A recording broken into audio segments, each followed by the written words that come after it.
لا توقع. انا عايزين نعرف بقى ايه القصة منكم بالظبط، ايه اللي حصل في احداث ابو جيل امبارح. حبيبي. مركز فرسكور، ايه اللي حصل من مركز الحمد فرسكور لله. لكم امبارح؟ والله الحمد اللي حصل لله. اللي احنا ال ال كنا. الاسم. الاسم حمادة عيد احمد عوض. تمام. السن 31 سنة. ان شاء الله. اللي لسه حصل. كاتب كتاب من يومين وفرحي كان الاسبوع ده. تمام. جيت الحكومة بيهاجموا واحد محمد، مم. تاجر مخدرات. ازي حالك يا أم محمد؟ لما مسكوني اما مسكوه الحمد لله.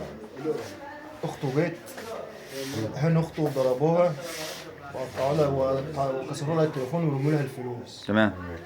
فجاء اخويا الكبير قال لي اللي هو معلمني، قال لي اقفل المحل عشان منعا لله، عشان ما فيش حد يجي يكسر المحل. قلت ماشي. جيت ندهت محسن صاحبي، الحمد لله. ندهت محسن صاحبي اللي هو البنا عشان ينزل معايا الباب عشان اشغله. جه نشأة امين الشرطه ايش حاجتك؟ قام ضرب علينا نار. مم. طبعا وصلت تاني هنا من الشمال. نشأة ضرب عليك نار بالبوكس من ورا، كان لا، هو لوحده ولا كان معاه ظابط؟ هو على الارض. هو على الأرض. نزلوا من البوكس كله هو اتفرق عن بعض، مفيش الا نشأة ده بعيد عني يجي ب 6 متر. تمام.